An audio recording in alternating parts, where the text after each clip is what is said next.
Hello students, welcome to Expert Institute and today we are going to learn the chapter cell cycle and cell division. Okay? तो cell cycle और cell division क्या होता है? तुम बताओ कि मतलब सेल डिवीजन क्या है और सेल साइकिल क्या है? डिफरेंस हम पहले जान लेते हैं इसमें. ठीक है? तो सेल साइकिल होता क्या है कि जब जैसे सेल डिवाइड जब करता है ना, तो उसके जो प्रोसेस पूरा होता है, एक पूरा सर्कल जो वो फॉलो करता है डिवीजन के लिए, उसे हम सेल साइकिल कहते हैं. ठीक है? सेल डिवीजन इज जस्ट कि सेल प्रिपेयर हो गया है, अब डिवाइड करेगा, but cell cycle is about कि उसको पूरा प्रोसेस के थ्रू वो गया है एंड देन वो सेल डिवीजन हुआ है, तो उसे हम क्या कहेंगे? Cell cycle. ठीक है? यानी उसके बनने से लेके उसके दोबारा डिवाइड होने तक का जो प्रोसेस है उसे हम सेल साइकिल. ठीक है? तो आगे देखते हैं हम. अच्छा, तुमने ये पढ़ा होगा सेल चैप्टर में कि सेल है क्या, सेल के डिफरेंट ऑर्गेनेलीज का इम्पोर्टेंस क्या है ना? तो अभी उसको हम नहीं पढ़ेंगे क्योंकि वो तुमने इससे पहले के चैप्टर में कवर कर दिया है. तो हम डायरेक्टली सेल साइकिल से start. Cell division. Cell division is very important process in all living organisms during the division of cell DNA replication and cell growth. देखो, सेल डिवीजन के दौरान डीएनए रेप्लिकेशन होता है और सेल ग्रोथ होती है. ठीक है? डीएनए रेप्लिकेशन यानी कि डीएनए रेप्लिकेट कैसे कर रहा है, डीएनए रेप्लिकेशन हो कैसे रहा है. ठीक है? साथ में क्या है? Cell growth. सेल का ग्रोथ यानी सेल का साइज में बड़ा होना, साथ साथ क्या होना कि सेल के अंदर की जो ग्रोथ है, ऑर्गेनेलीज का डिवीजन होना, है ना? डीएनए तो डिवाइड कर ही रहा है बट सेल भी ग्रो कर रही है. ठीक है? तो इसे हम क्या कह रहे हैं? ये दोनों मतलब एक साथ हो रहा है ड्यूरिंग द सेल डिवीजन या सेल साइकिल. ठीक है? अब देखो, all these processes, that is cell division, DNA replicate and a cell growth hence have to take place in coordinate way to ensure the correct division and formation of progeny cell containing intact genes. कहने का मतलब है, ये line बहुत important है, इसे underline कर लेना. ठीक है? कहने का ये मतलब है कि जो सेल होता है ना, उसमें सेल ग्रोथ भी हो रहा है और सेल डिवीजन भी हो रहा है. और ये दोनों कैसे हो रहे हैं? कोऑर्डिनेशन में.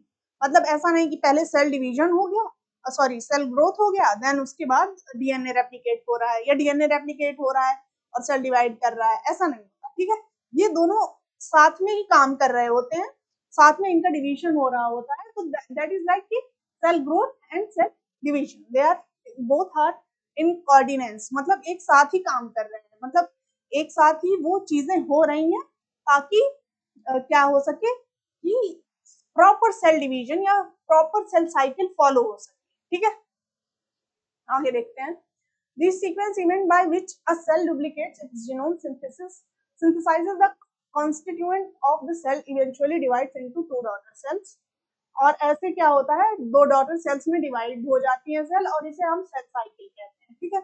जब सेल डिवाइड हो जाएगी उसे हम प्रॉपर जो उसका डीएनए कोऑर्डिनेट, मतलब मैंने पहले तुम्हें बताया कि जैसे कि डीएनए होता है, डीएनए शुरू से लेके मतलब सेल जो है शुरू से लेकर के अंत तक जितना भी डीएनए रेप्लिकेशन, सेल ग्रोथ होता है, सब मिला जुला के क्या होता है? सेल साइकिल कहेंगे. और सेल डिवीजन क्या होगा कि सेल बस डिवाइड कर गई, है ना, वो सेल डिवीजन हो जाएगा. ठीक है? अब देखो,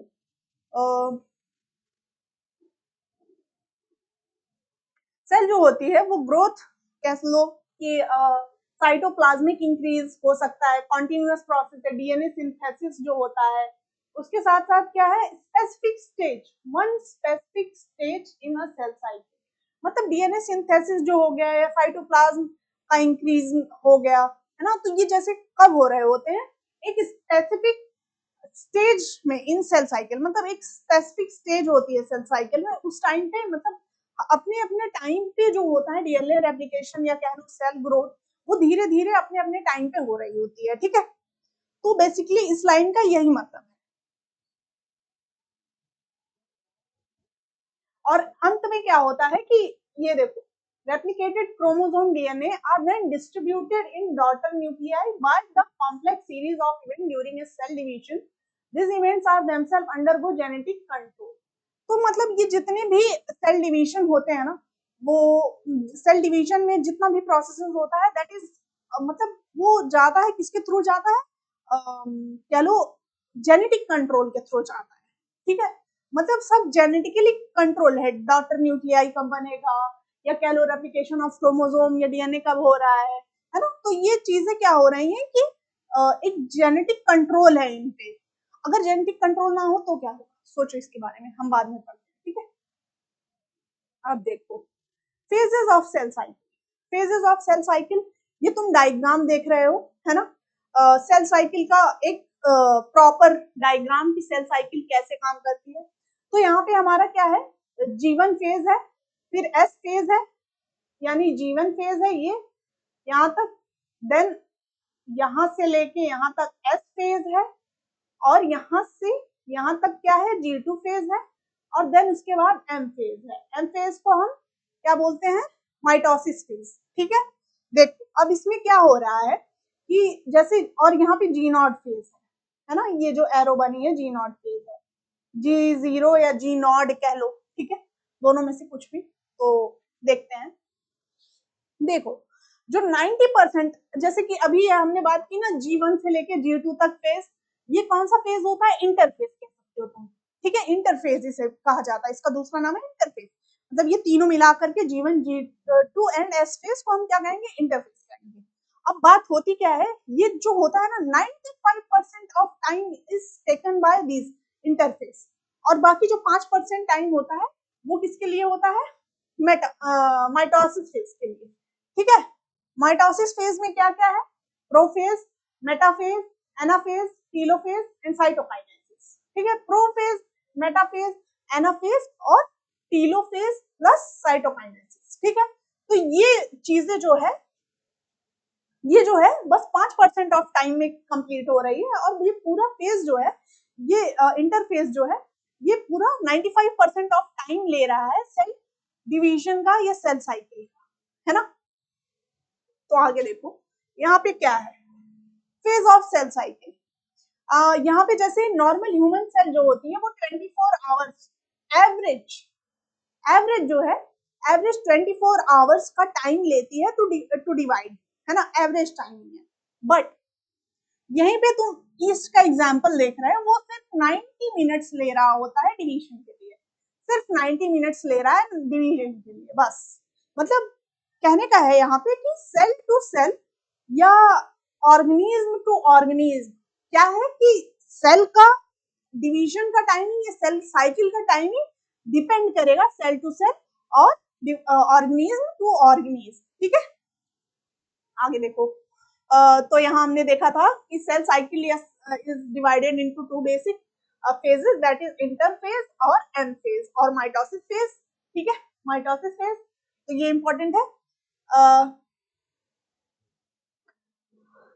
M phase जो है जहाँ पे एक्चुअल, है ना, माइटोसिस अकर होता है या कह लो सेल डिवीजन अकर होता है, और इंटरफेज क्या रिप्रेजेंट करता है, the phase between two successive M phases, है ना, दो सक्सेसिव एम फेजेस के बीच का जो फेज टाइमिंग है वो इंटरफेज है। और ये कहने का मतलब क्या है यहाँ पे, इस लाइन का मतलब जैसे कि एक एम फेज हुआ, है ना, फिर दूसरा एम फेज, मतलब इस एम फेज के बाद ये पूरा टाइम लिया गया, देन उसके बाद क्या हुआ, ये एम फेज अगेन प्रोसेस में आया। तो कहने का मतलब है टू एम फेज है और बीच का जो टाइमिंग है वो इंटरफेज है, ठीक है। आगे देखो, तो हमने देखा था 24 आवर किसका है, एवरेज ड्यूरेशन है सेल साइकिल का, है ना, ऑफ ह्यूमन सेल्स, और cell division proper last for only about an hour, है ना। और सेल डिवीजन कितना टाइम ले रहा है, सिर्फ 1 घंटा ले रहा है ना। तो हमने देखा कि देखो 95% ऑफ टाइम क्या ले रहा है, इंटरफेस। इंटरफेस क्या होता है, बेसिकली प्रिपरेशन हो रही होती है, प्रिपरेशन हो रही होती है, किसकी प्रिपरेशन हो रही थी, सेल डिवीजन की प्रिपरेशन हो रही होती है, ठीक है। तो देखो कैसे सेल, यहाँ पे about 95% of time cell cycle का हो गया, मतलब इंटरफेस का हो गया in the cell cycle, okay. The M phase starts with the nuclear division corresponding to the separation of daughter chromosome that is karyokinesis. ये इंपॉर्टेंट है ना। एम फेज मतलब कहने का है यहाँ पे कि जो एम फेज है या माइटोसिस फेज है ना, वो कहाँ से शुरू हो रही होती है, न्यूक्लियर डिवीजन से शुरू हो रही होती है और corresponds to the separation of daughter chromosomes, है ना, और सेपरेशन ऑफ डॉटर क्रोमोसोम पे एंड हो रही होती है।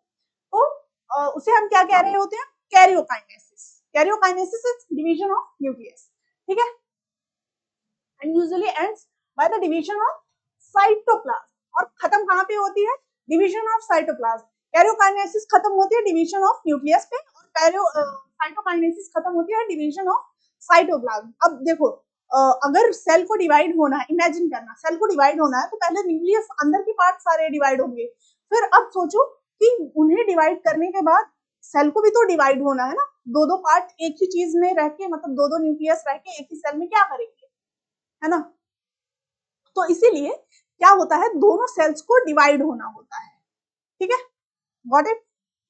तो उसे हम क्या कहेंगे, साइटोकाइनेसिस। द इंटरफेस थ्रू दो called the resting phase. Interface को हम क्या कहेंगे, रेस्टिंग फेज भी कह सकते हैं, ठीक है, रेस्टिंग फेज भी हम कह सकते हैं। किसको कह सकते हैं, इंटरफेस को।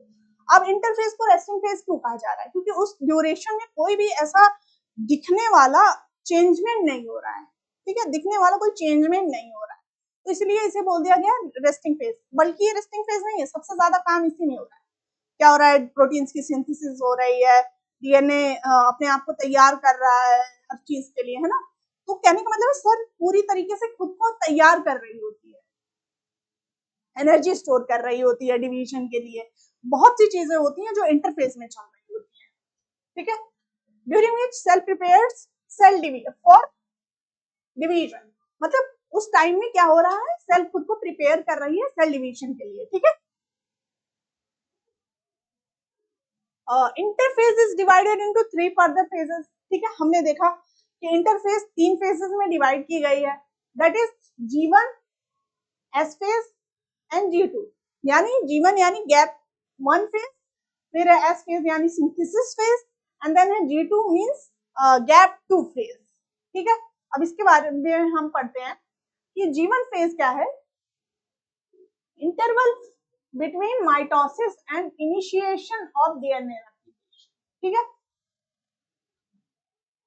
DNA phase corresponds to the interval between mitosis and initiation of DNA replication. Initiation of DNA replication, ठीक है, जहां पे क्या हो रहा होता है कि इंटरवल बिटवीन माइटोसिस के बीच का इंटरवल होता है, या कह लो कि इनिशिएशन ऑफ डीएनए रेप्लिकेशन। मतलब डीएनए रेप्लिकेशन का इनिशिएशन मतलब जैसे कि इनिशिएट करना, किसी भी काम को शुरू करना, इनिशिएट, है ना। तो इनिशिएशन में बहुत ज्यादा टाइम लगता है, इंस्टेड ऑफ किसी दूसरे, मतलब जैसे कुछ भी अगर तुम्हें स्टार्ट करना ना, तो उसके लिए पहले बहुत ज्यादा तुम्हें मतलब एक मेहनत लगती है ना, किसी भी काम को स्टार्ट करने के लिए सबसे ज्यादा मेहनत लगती है ना। तो कहने का मतलब है कि इनिशिएट करना। इनिशिएट से अभी मैं तुम्हें एक बात बताती हूँ, ठीक है, कि जैसे कोई काम तुम्हें शुरू करना है, ठीक है, मान लो किसी बच्चे का ड्रीम है कि he wants to be a scientist, और he wants to be a doctor, और she wants to be a doctor, ठीक है। तो पहला स्टेप मान लो that person is an average person, है ना, इतना ज्यादा स्मार्ट नहीं है, इतना ज्यादा नंबर्स नहीं लाए कभी, बट हुआ क्या कि he or she has to become a doctor. या मान लो नहीं, उसका नंबर ही नहीं आया, अच्छा ही नहीं आया है बिल्कुल, तो if he or she wants to be a doctor or a scientist, or he wants to pursue his or her career in science field, तो यहाँ पे इम्पोर्टेंस होती है कि सबसे ज्यादा क्या इम्पोर्टेंट होता है, चीजों को खुद से करना, मतलब शुरू करना ही सबसे ज्यादा इम्पोर्टेंट होता है। अब शुरू ये होता कैसे होगा, ऐसे तो हो नहीं जाएगा कि हमने बस कहा मम्मी पापा से, मम्मी पापा हमको ऐसा करना है, और मम्मी पापा ना जॉब, नहीं, रेजिस्टेंस, ठीक है, कि तुम नहीं कर सकते, ये वो ऐसा वैसा, बट वो स्टार्ट करने के लिए सबसे ज्यादा मेहनत लग रही होती है। स्टार्टिंग के बाद क्या होता है कि आप करते जाओ करते जाओ करते जाओ, no one is going to stop you, but starting में यू हैव टू लाइक कि मुझे करना है, तो सेम ही है इनिशिएशन। अब इनिशिएशन याद रहेगा, इनिशिएशन मतलब स्टार्ट करना, ठीक है। तो G one phase corresponds to the interval between mitosis and initiation of DNA replication. Interval होता है जीवन फेज किसके बीच में, माइटोसिस और इनिशिएशन ऑफ डीएनए रेप्लिकेशन, ठीक है। अब क्या कह रहा है, during G one phase the cell is metabolically active, continuously grows but does not replicate its DNA. G one phase में सेल तो एक्टिव होती है मेटाबॉलिकली, बट क्या हो रहा होता है, does not replicate its DNA, इसका डीएनए नहीं रेप्लिकेट कर रही होती है खुद का, है ना। और ये एस फेज या सिंथेसिस फेज में क्या हुआ, during the period which DNA synthesis और replication take place, initiation of, यहाँ पे तुमने देखा था इनिशिएशन ऑफ डीएनए रेप्लिकेशन, ठीक है। तो अब हो क्या रहा है कि जैसे जीवन फेज को क्या बताया, interval between mitosis phase and DNA replication, है ना। तो डीएनए रेप्लिकेशन कहाँ हो रहा है, एस फेज में, ठीक है। ऐसे याद रखो कि जीवन क्या है, माइटोसिस फेज का के बीच और डीएनए रेप्लिकेशन के बीच का गैप फेज है। तो सिंथेसिस ऑफ डीएनए कहाँ हो रही है, एस फेज में, सिंथेसिस नाम है सिंथेसिस फेज, ठीक है। रेप्लिकेशन टेक प्लेस, है ना, जहाँ पे ड्यूरिंग एस फेज में हमने बात किया कि डीएनए रेप्लिकेशन होता है, ठीक है। उसके बाद क्या है, during this time the amount of DNA per cell doubles, amount of DNA doubles होता है, ठीक है। अमाउंट ऑफ डीएनए डबल हो जाएगा। अब जैसे कि देखो, the initial amount of DNA is denoted by 2C, अगर 2C है तो क्या होगा, डीएनए 4C हो जाएगा, ठीक है, 4C हो जाएगा। बट जो क्रोमोसोम नंबर होगा, chromosome number will not change, ठीक है। अगर 2N है वो 2N ही रहेगा, ठीक है। ये ध्यान देने वाली बात है कि डीएनए तो बढ़ रहा है बट क्रोमोसोम नहीं बढ़ रहा, ठीक है। ये देखो, इसमें तुम्हारी बुक में भी दिया हुआ है, increase in chromosome number, there is no increase in chromosome number, no increase in chromosome number, but increase in DNA, ठीक है। If the cell had diploid or 2N number of chromosome at the G1, है ना, even after S phase the number of chromosome remains the same 2N, ठीक है। G1 पे अगर, कहने का मतलब है G1 पे अगर तुम्हारा 2N था, तो S फेज यानी सिंथेसिस फेज के बाद भी तुम्हारा कितना रहेगा, 2N रहेगा, ठीक है। डीएनए तो रेप्लिकेट हुआ बट क्रोमोसोम नंबर 2N ही रहेगा, ठीक है। आगे बढ़ते हैं। एस फेज में क्या होता है, during in animal cells, particularly animal cells की बात हो रही है तो हमें यहाँ ध्यान देने की जरूरत है। During S phase DNA replication begins in the nucleus and the centriole duplicate in the cytoplasm. कहने का मतलब है कि डीएनए रेप्लिकेशन जो होता है वो बिगिन करता है कहाँ पे, न्यूक्लियस में, एनिमल सेल्स में, है ना, और centriole duplicates in the cytoplasm. तो ये इंपॉर्टेंट चीज है जो नोट करने लायक है कि क्या हो रहा है, डीएनए रेप्लिकेशन हो रहा है एनिमल सेल्स में, न्यूक्लियस में शुरू हो रहा है, और सेंट्रियोल्स कहाँ बन रहे हैं, साइटोप्लाज्म में बन रहे हैं, ठीक है। सेंट्रियोल्स कहाँ बन रहे हैं, साइटोप्लाज्म में। और ड्यूरिंग G2 फेज क्या हो रहा है, प्रोटीन सिंथेसिस हो रहा है ना, क्या हो रहा है, प्रोटीन सिंथेसिस हो रहा है ना।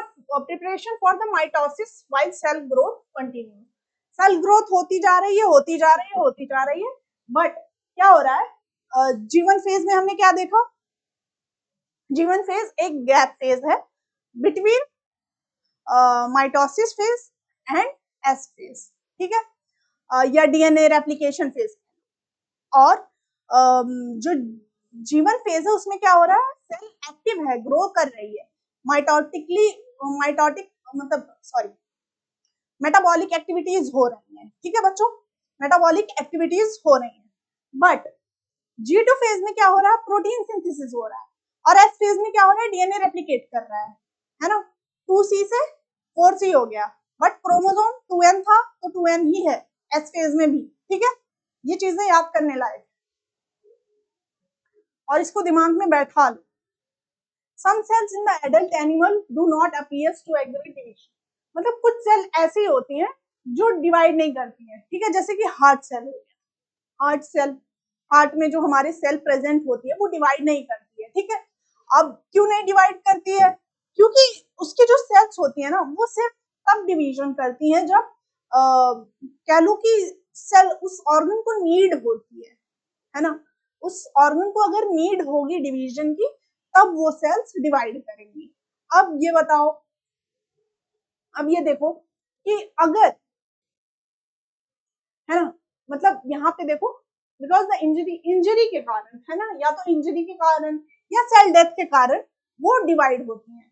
These cells do not divide further exist G1 phase to enter an inactive stage that is called Quiescent stage or G nod, है ना। Quiescent stage, G nod हमने देखा था, G nod, है ना। तो G nod phase में ऐसी सेल्स क्या होती है, G nod में चली जाती है, मतलब जो सेल डिवाइड ना करे आगे वो G nod में चली जाती है। अब सोचो कि यही सेल अगर डिवाइड करती रहे कॉन्टिन्यूअसली, है ना, G nod में ना जाए तो क्या होगा? मतलब अन मतलब ऐसा कह लो कि जैसे कि अगर डिवीजन हो रहा है बट उसको रोकने के लिए कुछ नहीं है, उस डिवीजन को रोकने के लिए G नॉट फेज अगर नहीं है तो क्या होगा? इट कन्वर्ट्स इनटू ट्यूमर और कैंसर, ठीक है, तो वो कैंसरस बन जाती है सेल्स।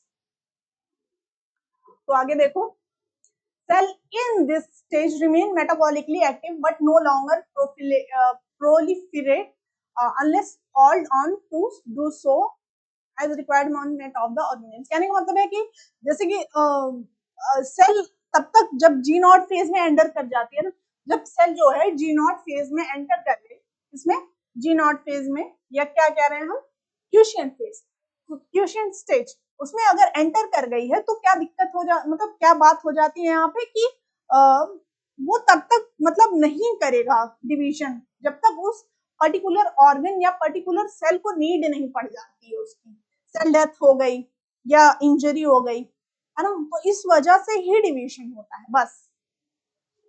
आगे देखते हैं हम, cell in animal mitotic cell divide division is only seen in diploid somatic cells। mitotic cell मतलब कहने का है mitotic cell division जो होता है सिर्फ किसमें देखा जाता है, somatic cells में देखा जाता है, in animal cells, ठीक है। एनिमल सेल्स में माइटोटिक सेल डिवीजन कहाँ देखा जाता है, सोमैटिक सेल्स में, ठीक, सिंपल, ये इंफॉर्मेशन है, एक फैक्ट है जिसे हमें याद करना है या रखना है दिमाग में, ठीक है। few exceptions for where haploid cell divides mitotically, है ना, कुछ exceptions हैं जैसे कि haploid cells, और क्या है एग्जांपल, मेल हनी बी, है ना, मेल हनी बी इसका एग्जांपल है। Against these the plant can show mitotic division in both haploid and diploid, मतलब है इसके विपरीत, है ना, एनिमल सेल किसमें दिखा रही है, सिर्फ हैप्लॉइड सेल्स में दिखा रही है माइटोसिस, है ना, बट किसमें नहीं दिखा रही है, सोमेटिक सेल्स में नहीं दिखा रही है। एग्जांपल क्या है, मेल हनी बी। बट इसी के विपरीत जो प्लांट सेल है वो कह रही है कि वो माइटोटिक डिवीजन कर रही है in haploid and diploid cells, haploid cells में भी डिवाइड कर रही है और डिप्लॉइड सेल्स में भी डिवाइड कर रही है, ठीक है। फिर ये चैप्टर 3 में तुम पढ़े होगे, example of alternation of generation में, है ना, identifying the plant species and stage at with the mitosis seen in haploid cells, तुमने देखा होगा, है तुम्हारे चैप्टर्स में, ठीक है। एम फेज के बारे में बात करते हैं। एम फेज क्या है, मोस्ट ड्रामेटिक पीरियड, है ना, most dramatic period of the cell cycle involve a major reorganization of virtually all components, reorganization of virtually all components of the cell। कहने का मतलब मोस्ट ड्रामेटिक फेज, कहने का मतलब है कि जितने भी नाटक नौटंकी कह लो, है ना, नाटक नौटंकी वाली जो चीजें हो रही होती है ना वो इसी में हो रही होती है, इसमें एम फेज में, क्योंकि यहाँ पे क्या है, प्रोफेज है, मेटाफेज है, एनाफेज है, टीलोफेज है ना, ये 4 फेजेस हैं जो जिसमें क्या होता है, पूरा सेल का कह लो स्ट्रक्चर एक पॉइंट पे बनता बिगड़ता, कह लो डिवाइड होता, ये सब चीजें होती रहती है, ठीक है। मतलब डिवाइड होना, that is a different cytokinesis, but ये कैरियोकाइनेसिस का पूरा ड्रामेटिक जो है ना चल रहा होता है, प्रोफेज, मेटाफेज, एनाफेज, टेलोफेज, तो इन सब में पूरा डिवीजन चल रहा होता है, सेल ऑर्गेनेल्स का, डीएनए, क्रोमोसोम्स का, सबका डिवीजन है ना, कि सब दो दो हो गए हैं। अब ये हो कैसा रहा है, अब हम आगे देखते हैं, ठीक है। तो जैसे कि यहाँ पे देखा था, since number of chromosome in the parent progeny cell is same, it also called as equational division. Equational division भी हम इसे कह सकते हैं, किसे, एम फेज को, है ना। एम फेज को इक्वेशनल डिवीजन क्यों कह रहे हैं, क्योंकि दो क्रोमोसोम अगर एक पेरेंट सेल में पाए जा रहे हैं, तो दो ही क्रोमोसोम डॉटर सेल में पाए जाएंगे, ठीक है, डिवाइड होने के बाद। तो इसीलिए हम क्या कह रहे हैं, इक्वेशनल डिवीजन, ठीक है। दो for convenience mitosis has been divided into 4 stages of nuclear division. ये जो है, ये 4 फेजेस हैं इसके, कैरियोकाइनेसिस के, है ना, 4 फेजेस ऑफ कैरियोकाइनेसिस।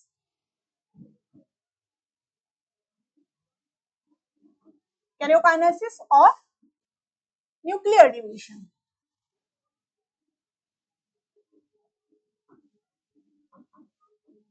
ओके, कहने का मतलब है ये 4 स्टेजेस हैं किसके, कैरियोकाइनेसिस के, या कह लो न्यूक्लियर डिवीजन, 4 स्टेजेस, ठीक है। क्या क्या है, प्रोफेज, मेटाफेज, एनाफेज, टेलोफेज।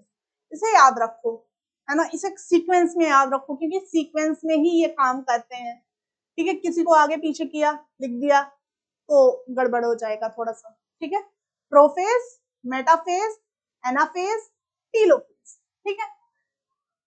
आगे देखो, it's very essential to understand that the cell division is progressive process and very clear cut line cannot be drawn between various stage। कहने का मतलब है कि जैसे कि सेल जो है ना, सेल डिवीजन एक प्रोग्रेसिव प्रोसेस है, मतलब जैसे कि कह लो कि प्रोग्रेसिव प्रोसेस मतलब प्रोग्रेस करता रहता है, वहां क्लियर कट लाइन तुम ड्रॉ नहीं कर सकते हो बिटवीन 2 स्टेजेस या 2 फेजेस, है ना। जैसे कि कह लो कि अगर कुछ हो रहा है, जैसे कि डिवीजन हो रहा है, ठीक है, डिवीजन हो रहा है सेल का, और ये मेटाफेज है, और फिर उसके बाद क्या है, एनाफेज है। मेटा और एना के बीच में जो ट्रांजिशन फेज होगा, है ना, उसमें तुम डिवाइड नहीं कर पाओगे कि ये मेटाफेज है या एनाफेज है। जैसे कि होता नहीं है कि एक चीज से दूसरी चीज में कन्वर्ट होना, ट्रांजिट होना, है ना। तो जैसे कि तुम उसमें डिवीजन नहीं कर सकते कि ये, है ना, जैसे एक बच्चा होता है, ग्रो कर रहा है ना, छोटा सा बच्चा है, ह्यूमन है, ठीक है, ह्यूमन का बच्चा है, ग्रो कर रहा है, इन्फेंट, और वो ग्रो करके 2 या 3 साल का, है ना। अब क्या तुम मतलब जैसे कि बता सकते हो कि उसकी ग्रोथ के, मतलब उसकी ग्रोथ के बीच में रुक रुक के कि नहीं अभी ये इसकी ग्रोथ इतनी हुई है या इतनी हुई है, या एक पर्टिकुलर ग्रोथ लेवल पे हो रही है ना, ऐसा तो नहीं बता सकते ना। उसकी ग्रोथ कैसे हो रही है, नॉर्मली होती जा रही है, एंड दैट इज कि एक टाइम पे तुम बता, मतलब डिफरेंशिएट नहीं कर सकते कि ये इस एज का है या इस एज का है, ठीक है। ग्रोथ हो रही है, बट तुम देख के डिफरेंशिएट नहीं कर सकते। उसी तरीके से क्या है कि प्रोफेज से मेटाफेज में, या मेटाफेज से एनाफेज में जा रही है चीजें, या एनाफेज से टेलोफेज में जा रही है, तो हो क्या रहा है कि चीजें अगर बदल रही हैं, है ना, जैसे कि ट्रांजिशन हो रहा है, मेटाफेज से प्रोफेज से मेटाफेज की तरफ चीजें बढ़ रही हैं, तो वहां माइक्रोस्कोप तुमने लगाया सेल को और देखने की कोशिश की कि अरे ये चेंज हो रहा है या नहीं, तो क्या होगा, वो चेंजमेंट नहीं, है ना, वो चेंजमेंट तुम डिफाइन नहीं कर पाओगे कि हाँ ये मेटाफेज है, ये प्रोफेज है, या फिर ये एनाफेज है या टेलोफेज है ना, मतलब ऐसे डिफाइन नहीं कर पाओगे। जैसे दो फेजेस के बीच का जो होगा चीजें, उसे तुम सही से क्लियरिफाई नहीं कर पाओगे कि हाँ ये वही है, ठीक है। तो आगे देखो, प्रोफेज पे हम चलते हैं। Prophase which is the first stage of karyokinesis. पहला स्टेज है किसका, कैरियोकाइनेसिस का। Mitosis follow S and G2 phase of the interphase, है ना। माइटोसिस, ऐसी माइटोसिस फेज जो जी2 फेज या एस फेज और जी2 फेज को फॉलो करने के बाद फिर कौन सा फेज आ रहा है, मेटाफेज आ रहा है, first phase of metaphase of karyokinesis, कह लो कौन सा, प्रोफेज, है ना, पहला है। तो अब S और G2 में क्या हुआ, न्यू डीएनए मॉलिक्यूल फॉर्म हुआ था, है ना, और नॉट डिस्टेंस बट इनवाइंड, है ना, मतलब अलग नहीं था पर इनवाइंड, इनवाइंड यानी कि आपस में ही था, आपस में जुड़ा हुआ, इनवाइंड, है ना, डिस्टेंस नहीं था।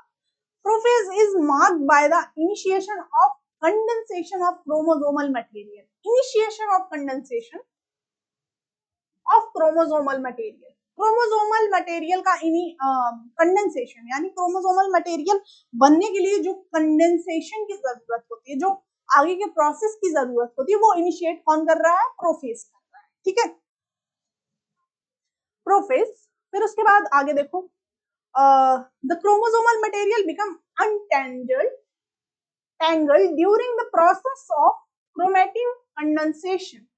तो अनटेंगल मतलब, टेंगल मतलब खुद में लगभग जुड़ा हुआ, अनटेंगल मतलब अनवाइंड होना, खुलना, है ना, तो क्रोमोसोमल मटेरियल क्या हो रहा है, अनटेंगल्ड हो रहा है during the process of chromatin condensation, chromatin बनने के दौरान पे, ठीक है। 10.28 का फिगर हम देखेंगे, यहाँ पे देखो 10.2 का ए एंड बी, ए, हाँ, ये प्रोफेज है, अर्ली प्रोफेज, और ये कौन सा है, लेट प्रोफेज। तो इसमें देखो क्रोमेटिन क्या हो रहा है, पहले अनवाइंड हुआ, ठीक है, थोड़ा खुला खुला है क्रोमोसोम, है ना, खुला, और फिर यहाँ पे क्रोमोसोम प्रॉपर शेप में आ गया है, ठीक है। तो अभी इसके बारे में और देखो थोड़ा सा, the centrosome which has undergone duplication during S phase of interphase now begins to move towards the opposite poles of the center।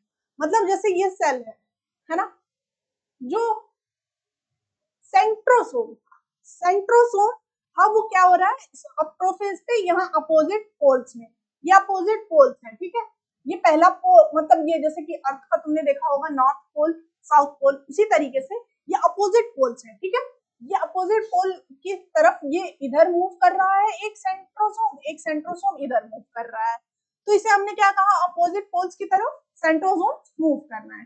Under वो डुप्लीकेशन ड्यूरिंग एस फेज, जो कि डुप्लीकेशन कब हुआ था इनका, एस फेज के दौरान पे इनका डुप्लीकेशन हुआ था, ठीक है, now begins to move opposite side, ठीक है। Complication of prophase can thus mark by the following characters, ये कुछ कैरेक्टर्स हैं जो बताते हैं कि प्रोफेज है क्या, ठीक है, प्रोफेज को हम कैसे मार्क कर सकते हैं, ठीक है।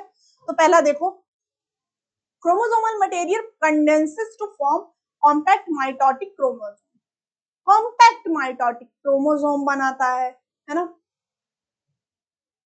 और chromosome are seen to be compose of two chromatids attached together at the centromere.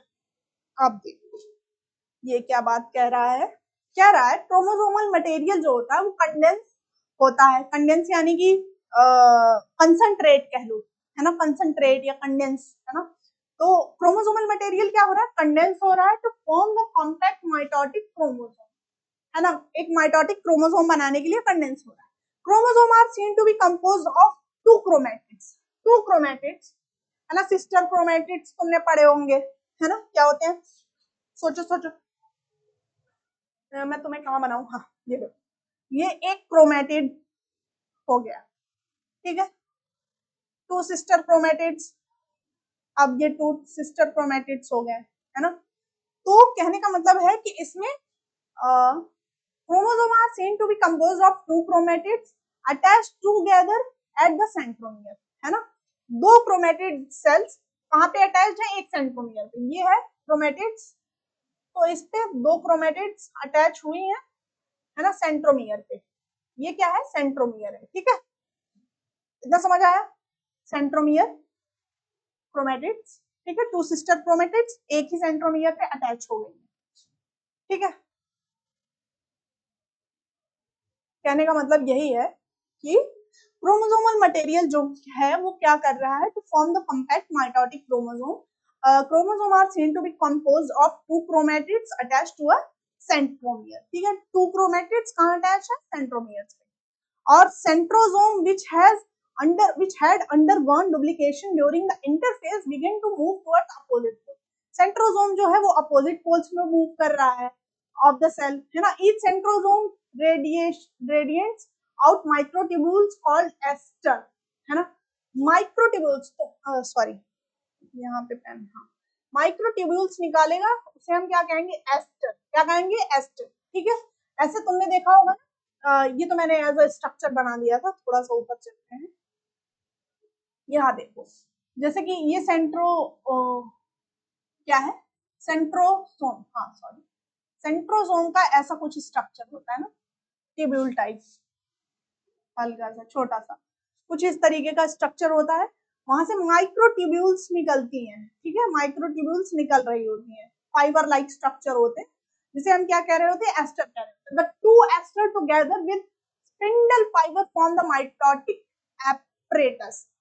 और दो एस्टर क्या होते हैं, टुगेदर बनाते हैं एक स्पेंडल फाइबर, है ना. दो एस्टर्स यानी दो माइक्रोट्यूब्यूल्स बनाती हैं मिलके स्पिंडल फाइबर बनाती हैं, फॉर्म द माइटोटिक एपरेटस, है ना. माइटोटिक एपरेटस कह सकते हो तुम उन्हें, जैसे कि यहाँ देख रहे हो, है ना.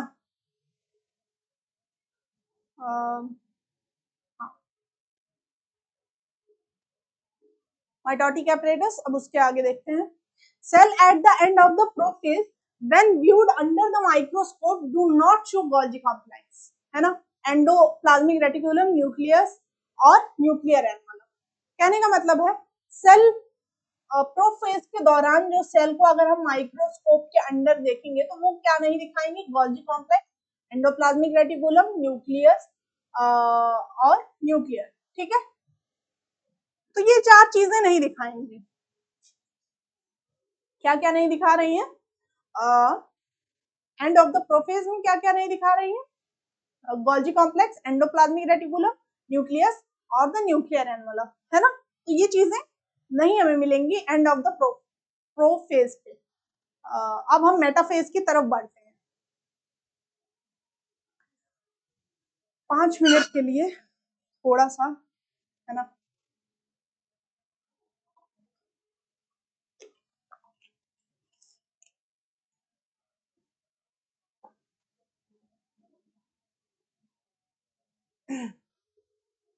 हाँ, जैसे कि हमने देखा था क्या था, ये देखो प्रोफेज पे ये पहले कॉम्पैक्ट नहीं है, ये टू सिस्टर क्रोमेटिन फाइबर, मतलब क्या था, एक सेकंड बच्चों, हाँ, टू सिस्टर क्रोमेटिड्स ये साथ में आई, टू सिस्टर क्रोमेटिड, और ये एक सेंट्रोमियर पे, एक मिनट काम क्यों नहीं कर रहा है, एक second.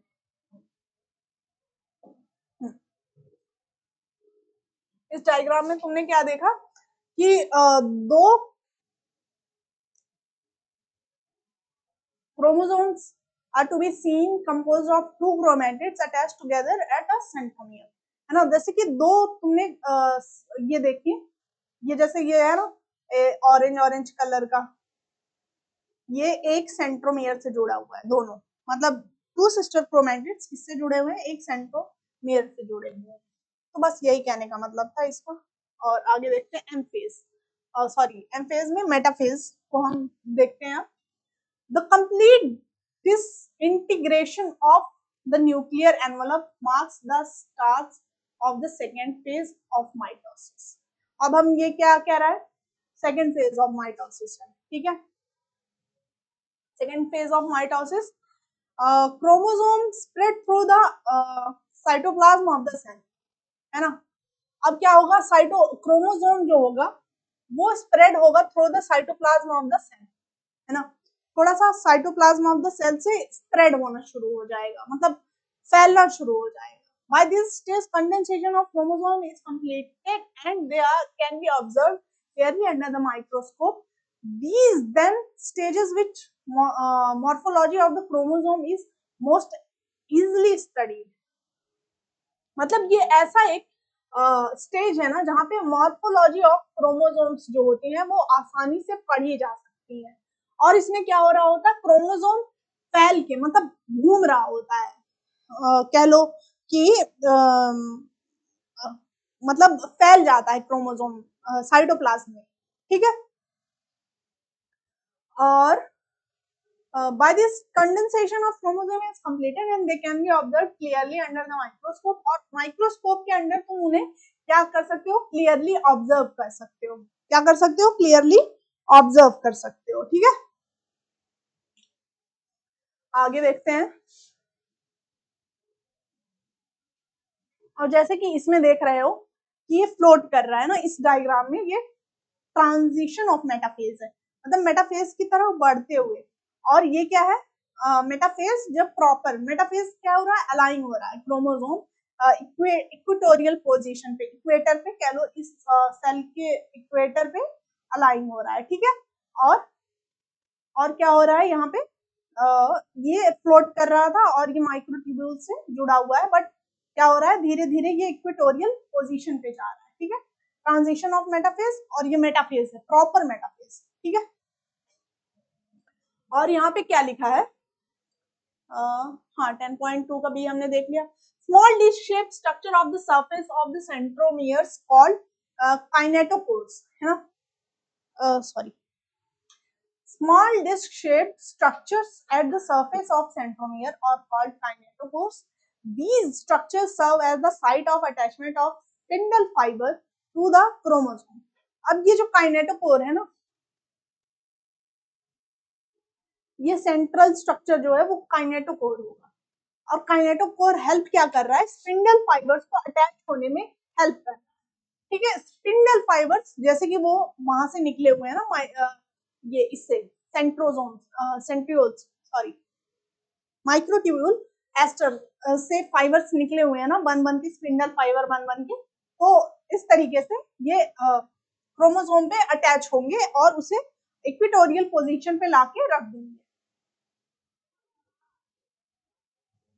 Site of attachment of spindle fiber, chromosome that move into the position at the center of the cells, है ना। और इससे क्या होगा, position at the center of cells पे move करेंगे। Hence the metaphase is characterized by all the chromosome coming to lie in the equator, है ना। मैंने बताया कि इक्वेटर पे, जैसे कि बाकी के सारे क्रोमोसोम्स यहाँ पे लाई हो गए हैं, ठीक है, इक्वेटर पे। फिर क्या है, with one chromatid of each chromosome cannot connected by its kinetochore to the spindle fiber from one pole and its sister chromatid connected by its kinetochore to the spindle fiber of the opposite pole, है ना।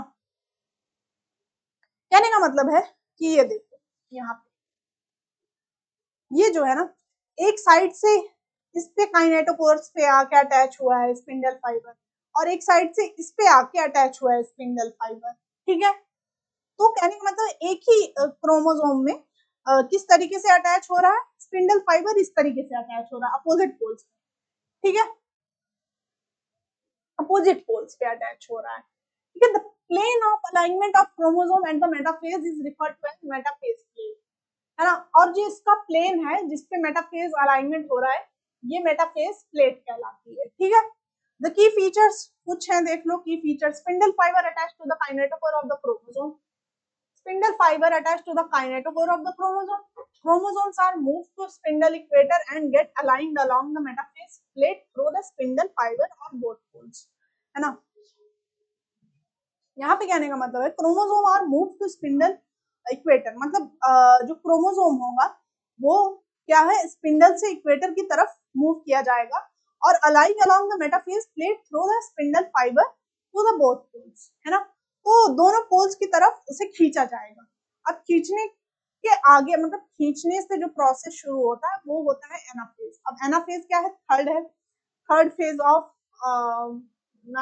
Mitosis phase, है ना, या कह लो karyokinesis phase. तो अब देखो, at the one side of anaphase, each chromosome arranged at the metaphase plate, spindle stimulates and the two daughter chromatids, now referred to as the daughter chromosome of the further daughter nuclei, being their migration towards begin their migration towards the opposite poles। यहाँ तक हमने देख लिया, है ना, कि मतलब opposite poles की तरफ अब बढ़ेगा। As each chromosome move away from the equator plate, the center centromere of each chromosome remain directed towards the pole and hence leading edge when the arm of the chromosome trainly behind. Thus, the anaphase stage is characterized by the following characters: centromere splits and chromatid separate, chromatid move and opposite poles, है ना। चलो ठीक है, यहाँ देखो कहने का मतलब है कि बस इतना सा है कि ये इक्वेटोरियल पोजीशन पे थे, है ना। अब इक्वेटोरियल पोजीशन से क्या हुआ, ये स्पिंडल फाइबर ने इन्हें टुवर्ड्स द पोल खींच लिया अपनी तरफ, और ये स्टेज क्या हुई, एनाफेज हुई। बस इतना सा मतलब है इसका। स्पिंडल फाइबर ने इसे टुवर्ड्स द पोल खींच लिया और इसका स्टेज, इस स्टेज को हमने क्या कहा, एनाफेज, है ना। और ये दो पॉइंट देखो, centromere splits and chromatid separate, centromere move opposite poles, है ना। सेंट्रोमियर क्या कर रहा है, स्प्लिट हो रहा है और क्रोमैटिड्स को सेपरेट कर दे रहा है, और chromatid move towards the opposite pole, chromatid जो है वो अपोजिट पोल्स की तरफ मूव कर रहा है। टेलोफेज क्या होता है, फाइनल स्टेज होता है ऑफ द कैरियोकाइनेसिस, है ना, that have reached their respective pole of decondense and lose their individuality, है ना। मतलब डिकंडेंसेशन तुमने पढ़ा होगा, कंडेंसेशन प्लस डिकंडेंसेशन, वो डिकंडेंस मतलब डिकंडेंस होने जाता है, ठीक है। कहने का मतलब है यहाँ पे कि जो टेलोफेज है, the chromosome that have reached their respective poles decondense and loses their individuality, है ना। इंडिविजुअलिटी लूज कर देता है अपना, डिकंडेंस हो जाता है, यानी कह लो कि एक होता है कंडेंस होना यानी कंसंट्रेट होना, डिकंडेंस यानी खुल जाना, है ना, मतलब दूर जाना कह लो, या एक तरीके से कंडेंस ना रहना, है ना, कंडेंस ना रहना, उसको हम क्या कह रहे हैं, डिकंडेंस, ठीक है। और अपनी क्या कर रहा है, डिकंडेंस होने के साथ साथ अपनी इंडिविजुअलिटी को लूज कर दे रहा है साथ में। अब आगे देखो, individual chromosome can no longer be seen and each set of chromatin material tends to collect each of the two poles. These stage which show the following events. कुछ events हैं, देख लो, है ना। पहला क्या है, chromosome cluster at the opposite spindle pole and their identity is lost as discrete element. कहने का मतलब है कि क्रोमोसोम जो होता है, cluster of opposite spindle poles, cluster of opposite spindle poles यानी कि एक क्लस्टर बनाता है, ठीक है, cluster of opposite spindle poles and their identity is lost and discrete element. Chromosome का क्लस्टर, है ना, अपोजिट स्पिंडल पोल्स पे बनता है and their identity is lost in direct elements, discrete elements, ठीक है। Nuclear envelope develop around the chromosome cluster at each pole forming two daughter nuclei. अब क्या होगा, न्यूक्लियर एनवलप बनेगा, हमने देखा था उसमें क्या कहते हैं, एनाफेज में, है ना, न्यूक्लियर एनवलप नहीं था, बट टेलोफेज में न्यूक्लियर एनवलप का फॉर्मेशन हो रहा है, cluster of each forming towards the nuclear, है ना, clusters at each pole forming the two daughter nuclear. इस तरीके से टू डॉटर न्यूक्लियर बन गया। Nucleolus, Golgi complex and endoplasmic reticulum deforms. इस पॉइंट पे क्या हो रहा है कि एंडोप्लाज्मिक रेटिकुलम, गोल्गी कॉम्प्लेक्स और क्या है, न्यूक्लियस, ये तीनों रिफॉर्म हो रहे हैं यानी बन रहे हैं, ठीक है। तो ये हमारा खत्म होता है इस तरीके से कैरियोकाइनेसिस। कैरियोकाइनेसिस के चार पार्ट्स थे, कौन, prophase, anaphase, prophase, metaphase, anaphase, telophase. Prophase में क्या हुआ था, प्रोफेज में हमारा क्या कहते हैं कि एक सेकेंड बच्चों,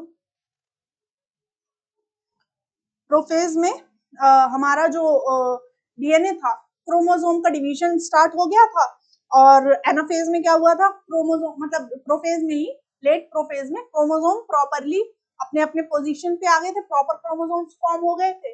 फिर एनाफेज में क्या हुआ, इन्हीं को क्या कहते हैं, इक्वेटोरियल पोजीशन पे लाया गया, है ना, इक्वेटोरियल पोजीशन पे, सॉरी मेटाफेज पे इक्वेटोरियल पोजीशन पे लाया गया स्पिंडल फाइबर के थ्रू, और देन उसके बाद एनाफेज में उन्हें अपनी अपनी तरफ खींचा गया अपोजिट पोल्स पे, और लास्ट में हमारा टेलोफेज में क्या हुआ, टू न्यूक्लियस बन गए, टू न्यूक्लियर बन गए, ठीक है, टू न्यूक्लियर बन गए, एनवलप बन गई, न्यूक्लियस बन गया, गोल्गी कॉम्प्लेक्स, एंडोप्लाज्मिक रेटिकुलम भी बन गया। अब शुरू होता है साइटोकाइनेसिस।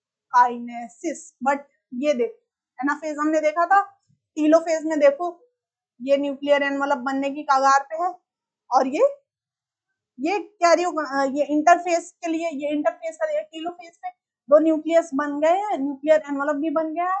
बट ये देखो, ये इंटरफेस पे क्या हो जाता है, टू सेल्स बन जाती है। अब ये सेल कैसे डिवाइड होता होगा, ये सेल डायरेक्टली नहीं डिवाइड होता, ये क्या करता है, इस तरीके से, है ना, फिंगर लाइक प्रोजेक्शन बनाता है अपने अंदर की तरफ, और फिर उसके बाद ये डिवाइड हो जाता है टू सेल्स में। अब ये देखते हैं हम साइटोकाइनेसिस क्या है। साइटोकाइनेसिस क्या है, mitosis accomplish not only the segregation or duplication chromosome into the daughter cell in called karyokinesis, मतलब जो न्यूक्लियर डिवीजन हुआ वो क्या हुआ, कैरियोकाइनेसिस हुआ हमारा। अब सेल को भी डिवाइड करना होगा, है ना, सेपरेट होना होगा साइटोप्लाज्म को, तो उसे हम क्या कह रहे हैं, साइटोकाइनेसिस कह रहे हैं। At the end which the cell division get completed, है ना, और इसके बाद क्या हो रहा है कि सेल डिवीजन हमारा कंप्लीट हो रहा है, ठीक। तो हमारा सेल डिवीजन कब कंप्लीट हो रहा है, साइटोकाइनेसिस के बाद में। देखो, in animal cell appearance of furrow in the plasma membrane. Furrow, furrow क्या होता है, ऐसा एक स्ट्रक्चर, जैसे ये मैंने बताया ना, फिंगर लाइक, फिंगर लाइक, ये इस टाइप का फरो, ये दो सेल्स है, ये फरो बना है ना, ये फरो होता है। मतलब ये देखो, ये जो स्पेस है ना, ये इधर और ये इधर, इसे फरो कहते हैं, ठीक है। Furrow in the plasma membrane, the furrow gradually deepens and ultimately join in the center, dividing the cell cytoplasm into two।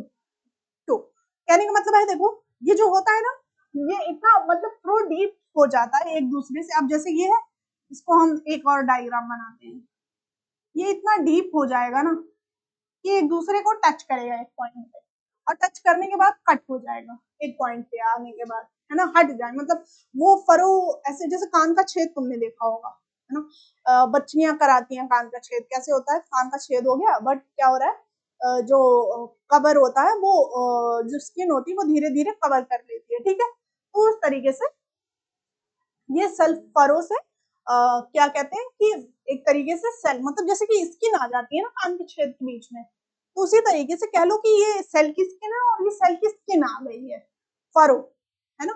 Skin आने का प्रोसेस क्या, मतलब इसको क्या कह रहे हैं, फरो के थ्रू स्किन आने के बाद एक तरीके से ज्वाइंट हो जा रहा है, तो बीच में स्पेस हुआ क्रिएट और दो सेल्स डिवाइड हो गई, ठीक है। फ्रोगर यहाँ पे देखो प्लांट्स, है ना, plant cell however are enclose by relatively inextensible cell wall, therefore they undergo cytokinesis by different mechanism।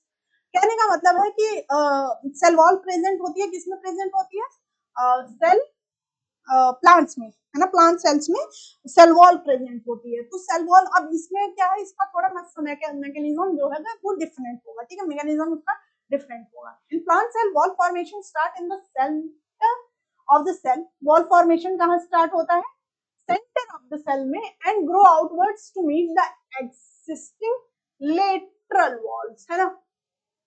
कहने का मतलब है वॉल फॉर्मेशन स्टार्ट हो रहा है सेंटर ऑफ सेल में, सेल के सेंटर में वॉल फॉर्मेशन स्टार्ट हो रहा है और ग्रो कर रहा है बाहर की तरफ, है ना, to meet the existing lateral wall, existing lateral walls की तरफ। मतलब जो पहले से, जैसे कि ये सेल है ना, अभी इसमें फिगर है, तो एक सेकेंड देखने दो मुझे, नहीं है, चलो कोई नहीं, जैसे कि ये सेल है ना, एक प्लांट सेल है, इस प्लांट सेल का बीच में फरो कैसे बन रहा है, मतलब फरो तो बनेगा नहीं, अब ये सेल वॉल है, ये बीच में हमारा क्या है, प्लांट सेल है। अब प्लांट सेल डिवाइड हो चुका है, ठीक है, मान लो प्लांट सेल अंदर से डिवाइड हो गया है, एक डिवाइड है, ये दो डिवाइडेड हो गया, और ये बाहर सेल वॉल है, ठीक है। तो यहाँ सेंटर से हमारा क्या बनना शुरू होगा, हमारा सेल वॉल, और एग्जिस्टिंग सेल वॉल को जाकर के ये टच कर लेगा, ठीक है। किसको टच करेगा, एग्जिस्टिंग सेल वॉल को। इस तरीके से कुछ कह लो डिवीजन हो रहा है प्लांट सेल्स, ठीक है। देखो कॉन्सेप्ट्स को इमेजिन करते हुए चलोगे तो तुम्हारा फायदा है, ठीक है बच्चों। तुम्हें कॉन्सेप्ट्स अच्छे से तैयार होंगे और चीजें अच्छे से समझ आएंगी, ठीक है। तो हमने कहाँ तक पढ़ा, ये देखो हमने पढ़ लिया, सेल वॉल का डिवीजन हो गया, लेटरल सेल वॉल की तरफ वो बढ़ गया। The formation of new cell wall begins with the formation of simple precursor, है ना। एक सिंपल प्रीकर्सर से स्टार्ट होता है, कॉल्ड द सेल प्लेट, है ना। सेल प्लेट एक सेल प्लेट है एक तरीके की, उसपे सेल वॉल का फॉर्मेशन स्टार्ट हो रहा है। That represent the middle lamella, जो कि मिडल लैमिला को रिप्रेजेंट कर रहा है, between the cell wall, between the walls of two adjacent cell, है ना। दो between the wall of two adjacent cell, कहने का मतलब है दो एडजेसेंट सेल की जो वॉल होती है, एडजेसेंट सेल क्या है, एक सेल ये है तो एक सेल ये, ठीक है। एडजेसेंट मतलब अगल बगल की सेल, तो एडजेसेंट सेल कहाँ पे थे हम, हाँ द सेल प्लेट, हाँ। कहने का मतलब है देखो, formation of simple precursor called the cell plate that represent the middle lamella between the wall of two adjacent cells. Between the wall of two adjacent cells, at the time of cytoplasmic division, organelles like mitochondria and plastid get distributed between the daughter cells. Mitochondria, plastid वगैरह जो होते हैं, ये सब daughter cells में कह लो कि divide हो जाते हैं, मतलब टू डॉटर सेल्स के बीच में ये डिवाइड हो गए, ठीक है। कौन से, माइटोकॉन्ड्रिया, प्लास्टिड या सेरा ऑर्गेनीज, गोल्जी एपरेटस, या जितने भी सेल ऑर्गेनीज हैं सब डिवाइड हो गए, ग्रेन्यूल्स वगैरह तक, ठीक है। In some organisms karyokinesis is not followed by cytokinesis, as a result of which multinucleate condition arises leading to the formation of syncytium. Syncytium example the liquid endosperm in coconut, ठीक है।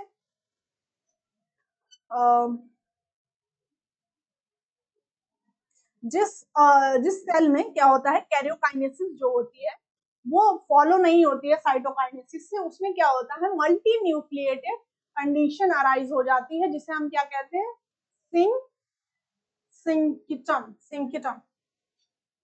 सिंसिटम sorry, है ना, सिंसिटम कहते हैं। Example जैसे कि liquid of coconut, है ना, जो कोकोनट का लिक्विड होता है वो 3 न्यूक्लिएटेड होता है।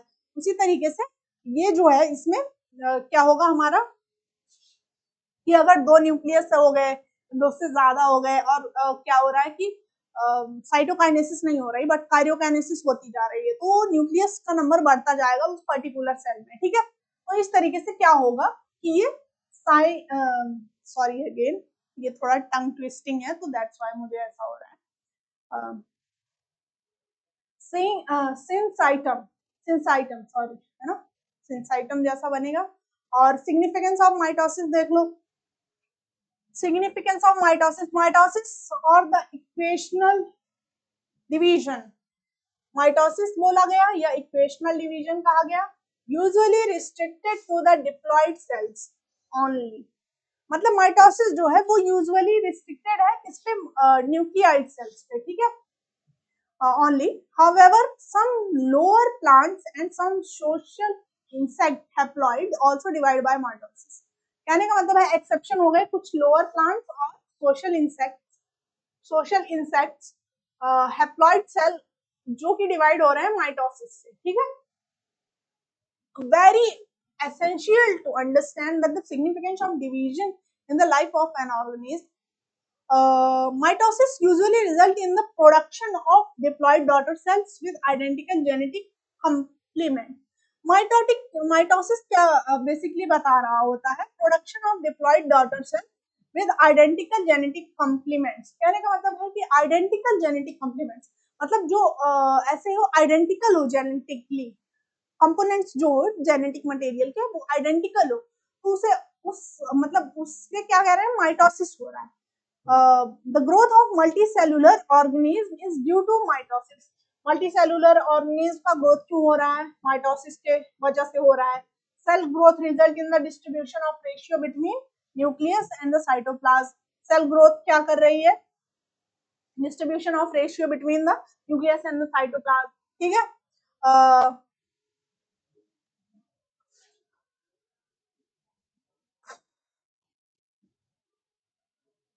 देयरफॉर, इसलिए क्या हो रहा है, एसेंशियल फॉर, ये क्या है, मतलब जो माइटोसिस है वो एसेंशियल है किसके लिए, न्यूक्लियो साइटोप्लाज्मिक रेशियो के लिए, है ना। न्यूक्लियो साइटोप्लाज्मिक रेशियो क्या हो जाएगा, न्यूक्लियस प्लस साइटोप्लाज्म, उसके रेशियो के लिए क्या इंपॉर्टेंट हो जा रहा है, माइटोसिस, ठीक है। A very significant contribution of mitosis is cell repairing. हाँ, तो सेल रिपेयरिंग के लिए भी क्या यूज हो रहा है, हमारा माइटोसिस यूज हो रहा है ना। upper layer of the cell of the upper layer of the epidermis, cell of the lining of the gut, blood cells, है ना, मतलब एपिडर्मिस हो गया, सेल लाइनिंग हो गया गट्स का, ब्लड सेल्स हो गए, being constantly replaced, ऐसा मतलब होता है कि constantly replace हो रहे हैं, मतलब लगातार रिप्लेस होते जा रहे हैं ना। Mitotic division in the meristematic tissue, meristematic tissue में क्या कह लो, माइटोटिक डिवीजन हो रहा है ना। एपिकल और लेटरल कैम्बियम जो हो रहा है वो डिवाइड हो रहा है, ठीक है। Result in the continuous growth of plant through out the life, इससे क्या कह रहे हैं, इससे क्या हो रहा है, continuous growth of plant through out the life चल रहा है, ठीक है। तो ये चीजें हैं जो सिग्निफिकेंस ऑफ माइटोसिस के अंडर आती हैं। अब मियोसिस बचा है तुम्हारा, मियोसिस फर्स्ट और मियोसिस सेकेंड आई थिंक, हाँ, और सिग्निफिकेंस ऑफ मियोसिस, इसे हम नेक्स्ट वीडियो में कवर करेंगे। अभी के लिए इतना समझ लो कि ये चीजें जो हैं उन्हें समझो और याद करने का प्रयास करो, उसे माइंड में रखो। तो thank you for watching our channel Expert Institute, and we will meet in the next video covering the topic of meiosis first and second and significance of meiosis. So this was Akanksha Yadav. So thank you for again watching this video. I hope that I would be able to give my lecture properly so that you might have been understood it. So thank you again.